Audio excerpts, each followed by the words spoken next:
Welcome to my views and news, another video with news stories mainly from Ethiopia. Firstly, Getachew Tigray presidential spokesperson just a few minutes ago spoke about the massive buildup of Ethiopian federal forces close to Tigray.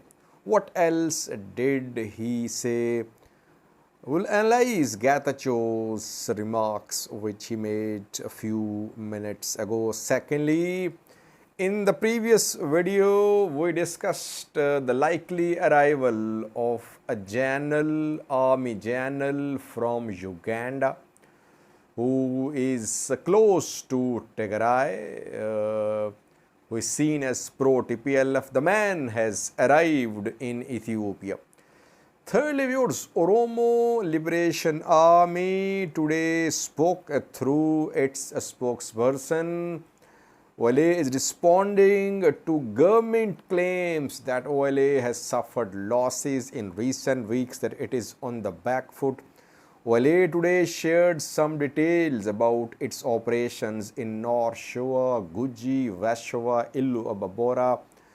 We have details for you. Secondly, OLA talked about truce offer which it made. And thirdly, OLA is going to share complete details of the last 2 months operations against this armed group in Ethiopia.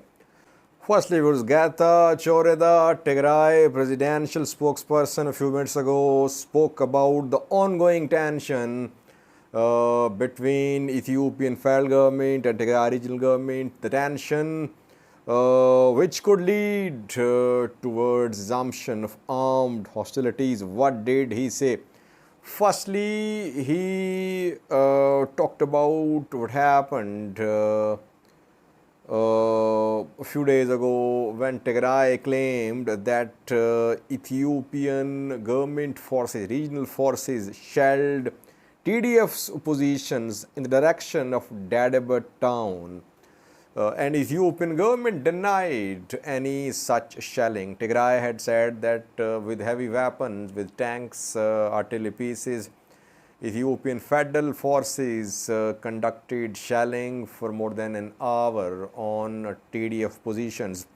Once again, Getachew spoke about this development. He said that some Ethiopian military officials in their private conversations acknowledged that shelling did happen, but the decision was made by a commander on his own.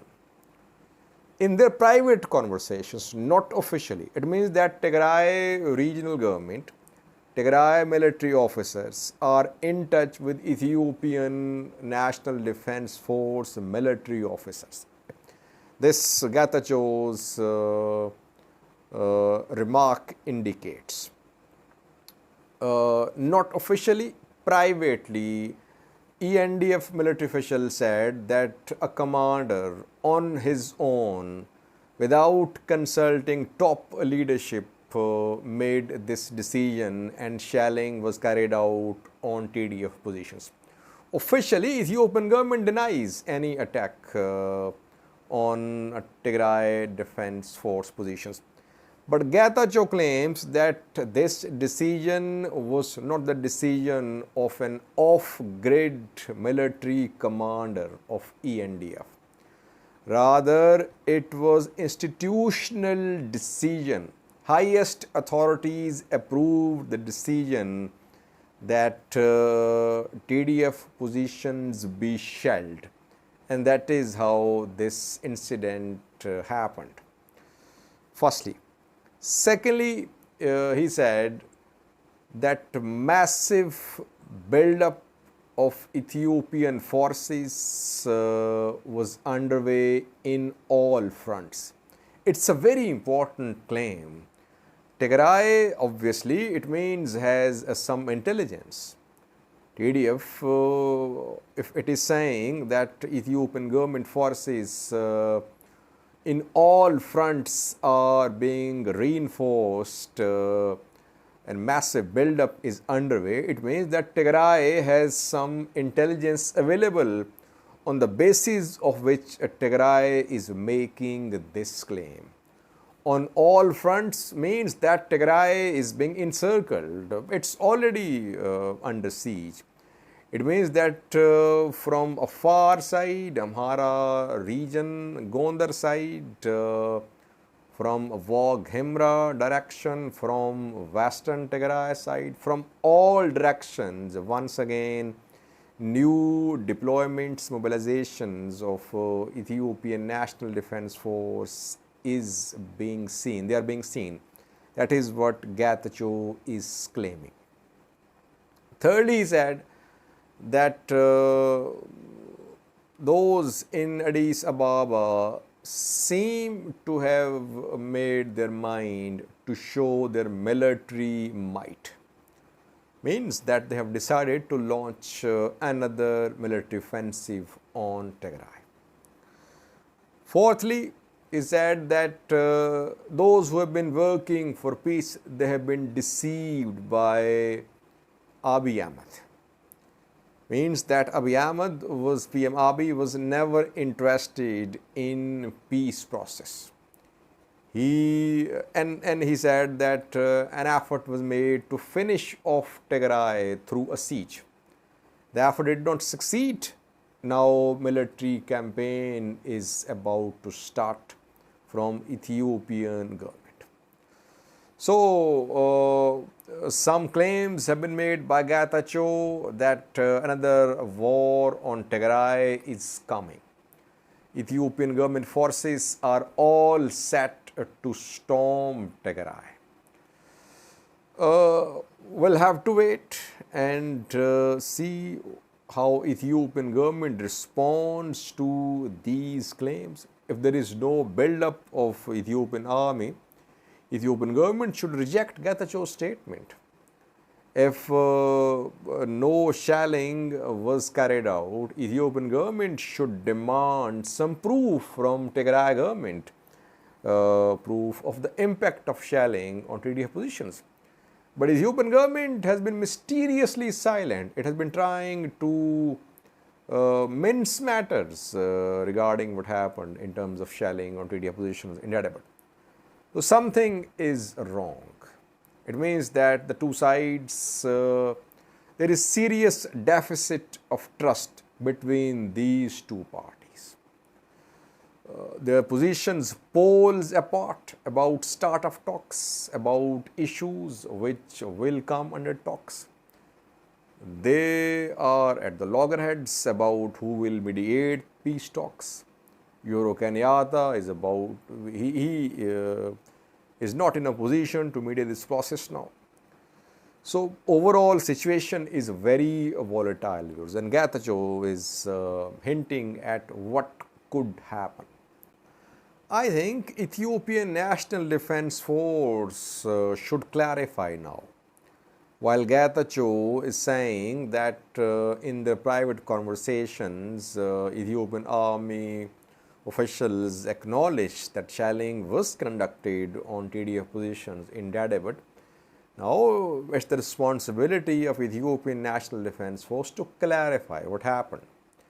And secondly, it should clarify about its military build-up as well.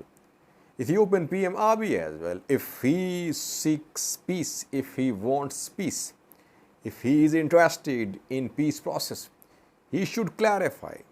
Getachew's accusations should be responded by Ethiopian government. Otherwise, if these claims are true, it means situation is very volatile.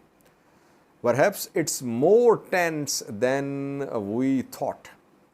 It means that the two parties are on the verge of a war. A new war will not benefit anyone, neither Tigray nor Ethiopian federal government. Whatever progress has been made will be wasted once again. People of Tigray will suffer, People of Oromia, before people of Oromia, people of Amhara, Afar will suffer as well. This new offensive will serve no purpose. Again, we'll see a long military campaign in Tigray. It would be difficult to completely defeat Tigray Defense Force. That is why this is the time to rethink if any plan to invade Tigray is in consideration. This plan must be reviewed by Ethiopian federal government. Secondly, viewers, in the previous video, we discussed likely arrival of a Ugandan general to visit Ethiopia. The general who is seen as pro-Tigray, who says people of Tigray are his relatives. He has arrived in Ethiopia. His name is General Muhoozi Kainerugaba, special advisor to Ugandan President Yoweri Museveni, Commander-in-Chief of Uganda's land forces. Kainerugaba is successor, it is said, to Yoweri Museveni, Uganda's president, perhaps the second most important person in Uganda after Yoweri Museveni is this man, Kainerugaba. He visited Egypt a few days ago, he visited Rwanda, he was seen with Paul Kagame, and now he is in Ethiopia. He was invited by Ethiopian PM Abiy. He is accompanied by Senior Minister for Foreign Affairs of Uganda, Henry Okello, and some other security officials as well, who welcomed him in Addis Ababa. Tamaskan Tirone, who is Ethiopian Intelligence Agency Chief, received the delegation of Kainerugaba in Addis Ababa. He is likely to meet PM Abiy because PM Abiy invited him. Is his visit linked to Tigray conflict, or is he in Ethiopia to discuss other issues of bilateral interest, bilateral issues of common interest between Uganda and Ethiopia? His visit should be linked to Tigray conflict because he can play a role. He has the trust of Tigray authorities. He has been speaking for the people of Tigray, for Tigray people. That is why he can play a role. Let's see, will he travel to Tigray at a crucial time when Getachew is saying that Ethiopian forces military buildup is underway in all fronts around Tigray? At this crucial time, Muhoozi Kainerugaba has arrived in Ethiopia. He can play a role, but we'll have to wait and see. Will he hold some meetings with Tigray leaders in Ethiopia during his stay? That remains to be seen. Lastly, was Oromo Liberation Army today spoke after some time. Its spokesperson shared details about OLA's recent operations against Ethiopian government forces. The spokesperson said that false claims were being made by Ethiopian government that OLA had suffered immense losses, that it had been pushed out of its strongholds. He shared details about OLA's operations in 4 zones. Firstly, West Sheva zone, secondly, West Guji, thirdly, Illu Ababora, fourthly, North Shoa zone. All these operations were conducted in the last 7 days or so. OLA spokesperson said that in West Sheva zone, in Galin Vadasa, military camp of Ethiopian government forces was attacked by OLA fighter. In West Guji, near Bole Hora town, fighting happened and some bases of Ethiopian forces were attacked by OLA fighters, and 3 senior commanders of Ethiopian government forces were killed in that attack. In Illu Ababora, according to OLA spokesperson, Hundreds of political prisoners were being kept illegally at a prison. OLA fighters stormed the prison in Ilubabora and the prisoners were released. The prison was destroyed, and in North Shore zone of Oromia, in 4 areas, OLA carried out some attacks: Koyo, Dagam, and Varajarso, in 3 areas. And from Koyo, OLA has showed some captured weapons as well. In coming hours, OLA says it will share details about the operation which started against OLA on the 23rd of June. From the 23rd of June till the 12th of August, all details will be shared by OLA. How many losses have been suffered by Ethiopian government forces. Detail will be available in coming hours. And lastly, OLA says that it offered humanitarian truce because people in Oromia are in dire need of food aid. Government is dragging its feet. Now OLA will open humanitarian corridor itself. It's very interesting point. How will OLA open humanitarian corridor on its own without the cooperation of Ethiopian government forces? That remains to be seen, but OLA says that it is required since Ethiopian government is not interested, but people are dying. That is why humanitarian corridors must be opened voluntarily by Oromo Liberation Army. Thank you for watching.